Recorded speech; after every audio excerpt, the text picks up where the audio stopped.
cemas, dan dikala ku bersenang kepadamu, ku pasrah hidupku.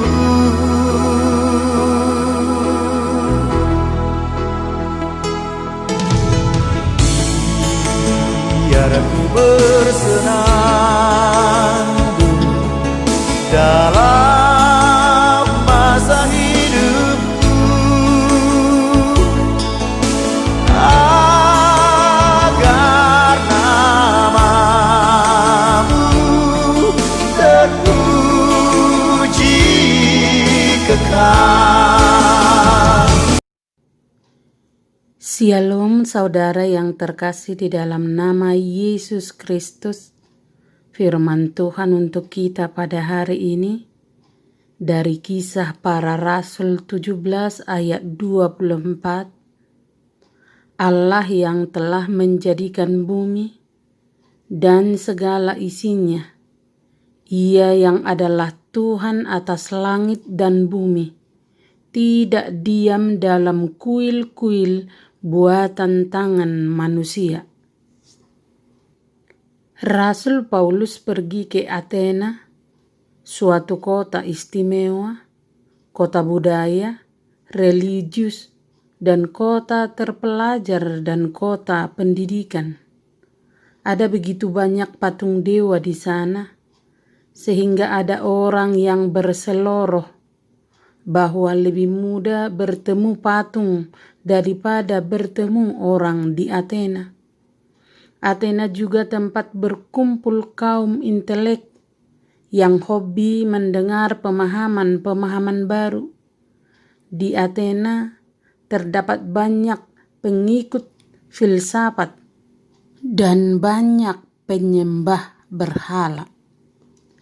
Pengikut aliran Aristoteles bersikeras mengatakan bahwa dunia sudah ada sejak dari kekekalan, dan segala sesuatu selalu ada sejak dari kekekalan, dan semuanya memang sudah begitu sejak dari dahulu sampai sekarang.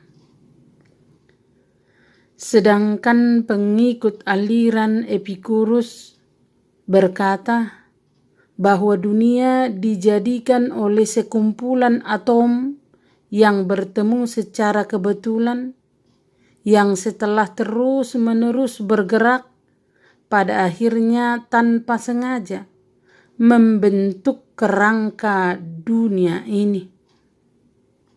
Paulus menyapa masing-masing kelompok sesuai dengan konteks masing-masing.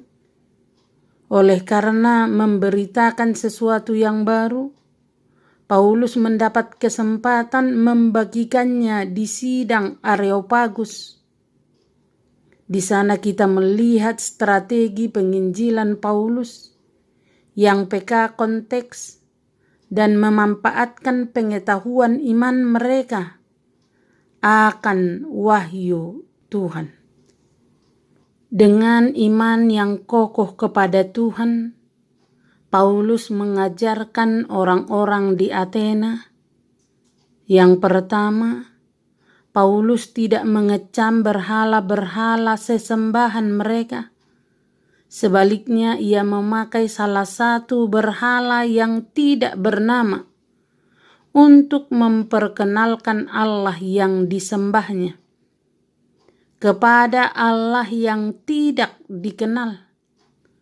Yang mereka maksud di sini adalah Allah orang Yahudi, yang namanya tidak boleh diucapkan dan hakikatnya tak terselami.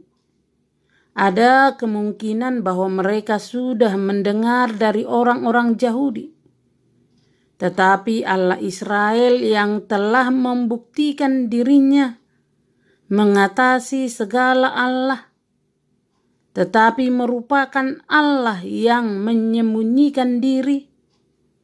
Itulah yang diperkenalkan oleh Paulus kepada mereka untuk menyatakan pribadi Yesus Kristus. Yang kedua, Paulus memperkenalkan Allah sebagai Sang Pencipta langit dan bumi serta segala isinya. Dia berdaulat penuh atas segala ciptaannya, termasuk manusia. Hidup manusia berasal dari dan bergantung penuh kepada Allah.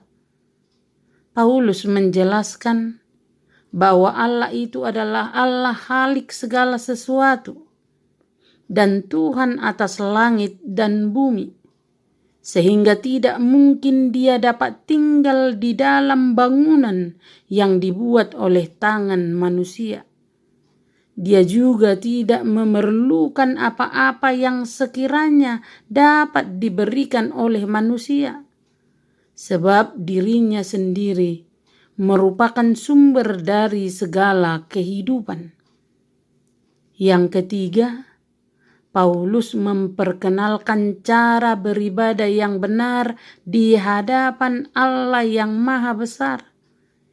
Ibadah yang benar bukan dengan menyembah berhala, melainkan dengan menjalani kehidupan yang kudus, yang berkenan kepada Allah. Itulah kehidupan yang dikehendaki oleh Tuhan. Di balik sikap kritis, bahkan sinis orang-orang terpelajar dan terkemuka, ada kebutuhan batin yang membutuhkan mereka mencari-cari kebenaran. Kita harus belajar peka akan konteks dan kebutuhan orang-orang di sekitar kita, sehingga pemberitaan Injil kita tepat cara dan sasarannya. Marilah kita tarik pelajaran dari kehidupan Paulus. Kita harus memiliki kepekaan seperti Paulus untuk melihat setiap peluang sebagai kesempatan berharga untuk memberitakan Injil bahwa Tuhan adalah pencipta Khalik langit dan bumi. Hal ini tidak terlepas dari kepedulian dan belas kasihan melihat begitu banyak jiwa yang membutuhkan Injil. Amin. Terimalah berkat Tuhan, kasih karunia dan damai sejahtera dari Allah Bapa kita dan dari Tuhan Yesus Kristus menyertai saudara sekalian. Amin. Selamat bekerja. Salam sehat selalu. Tuhan Yesus memberkati. Biar ku bersenang dalam masa hidupku, agar namamu terpuji kekal. Peganglah tanganku, oh peganglah, peganglah tanganku, oh peganglah tanganku.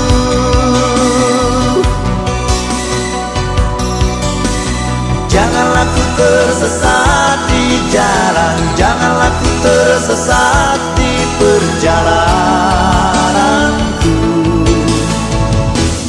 Oh Tuhan, pimpinlah, pimpinlah kehendakku, oh pimpinlah, pimpinlah kehendakku, oh pimpinlah hidupku.